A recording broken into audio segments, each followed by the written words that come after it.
नमस्कार, स्वागत है आप सभी का एनएफ न्यूज़ पर। मैं हूं आपके साथ रोहित।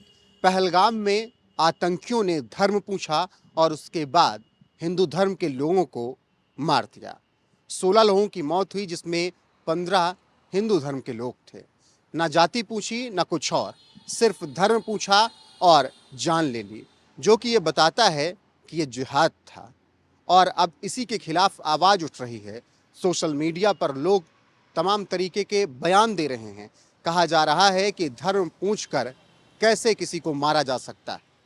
इस बीच अब जेएनयू की छात्रा रही और कभी मोदी विरोधी रही सहला रशीद का भी बयान आया है। सहला रशीद ने जो कुछ कहा है वो उन कट्टरपंथियों के मुंह पर करारा तमाचा है, जो कि ये कह रहे हैं कि बिना धर्म पूछे मार दिया, ये सिगुफा छोड़ा जा रहा है। उन सब को जवाब दिया है सहला रशीद ने। सहला रशीद ने ट्वीट किया इंग्लिश में, हिंदी में ट्रांसलेट करके मैं आपको बता देता हूं कि उन्होंने क्या कुछ कहा है। सहला रशीद ट्वीट करते हुए तस्वीरों के साथ लिखती हैं, इसे ज़्यादा ना बढ़ाएं, मतलब इस अटैक को, ये धार्मिक आतंकवाद है, यह इस्लामिक आतंकवाद है, जिसका दावा एलईटी टीआरएफ ने गर्व से किया है। दोनों को पाकिस्तान का समर्थन प्राप्त है। वो हत्यारे हैं जिन्हें कश्मीर को बर्बाद करने और भारत को तोड़ने के लिए पैसे दिए गए।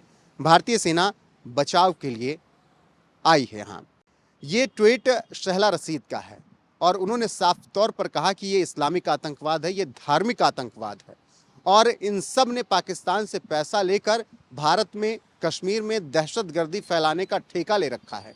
और सेना इसलिए यहाँ पर तैनात है क्योंकि वो लोगों को बचाना चाहते हैं। सोचिए, जो सहला रशीद एक वक्त मोदी की घोर विरोधी हुआ करती थी, आज वो तारीफ कर रही हैं। हालांकि पिछले काफ़ी वक्त से उनका मन बदला और वो लगातार जम्मू कश्मीर के विकास की बात कर रही हैं और मोदी कार्यकाल की तारीफ कर रही हैं। और इस बीच अब जिस तरीके से ये कायराना अटैक हुआ, उस पर भी उनका बयान आया और उन्होंने कट्टरपंथियों को करारा जवाब दिया।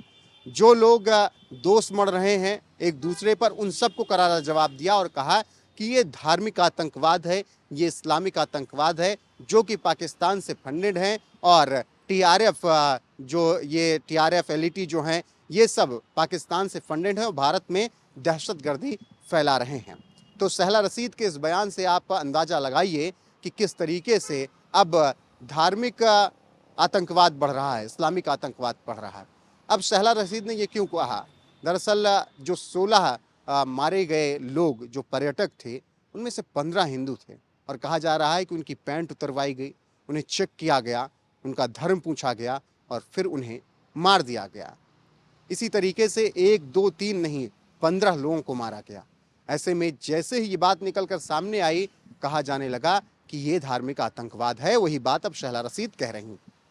अब क्या कुछ हो रहा है इस पूरे मामले के बाद? देश में इस वक्त तनावपूर्ण स्थिति है, जम्मू कश्मीर में तनावपूर्ण स्थिति है। जो पर्यटक गए हैं उन्हें वापस भेजा जा रहा है क्योंकि डर का माहौल है। जो कुछ भी जम्मू कश्मीर में पिछले कुछ सालों में अच्छा हुआ था, ऐसा लग रहा है कि स्थितियां वहां पर थोड़ा खराब हुई हैं। इसीलिए गृह मंत्री अमित शाह डायरेक्ट इन्वॉल्व हुए इस पूरे मैटर में और प्रधानमंत्री नरेंद्र मोदी के फ़ोन कॉल के बाद, जो सऊदी अरब से आया था उनके पास, उसके तुरंत बाद वो श्रीनगर पहुंचे, फिर पहलगाम गए। प्रधानमंत्री नरेंद्र मोदी सऊदी अरब का अपना दौरा बीच में ख़त्म करके ही भारत आ जाते हैं और फिर यहाँ पर वो हाई लेवल मीटिंग करते हैं, रिपोर्ट्स मांगते हैं और अब कार्रवाई किए जाने की बात है। सबको उम्मीद है कि बदला लिया जाएगा और इसी बदला लिए जाने की उम्मीद के बीच सहला रशीद ने भी ये कह दिया है कि धार्मिक आतंकवाद, उसमें भी ये इस्लामिक आतंकवाद है, जिसे बढ़ावा पाकिस्तान दे रहा है। और सैनिक इसलिए यहाँ पर तैनात हैं क्योंकि वो जान बचाना चाहते हैं आम लोगों की। तो ऐसे में सहला रशीद के इस बयान पर आपकी राय क्या है? बताइएगा ज़रूर। वीडियो को शेयर कीजिएगा, बने रहिएगा हमारे साथ। नमस्कार।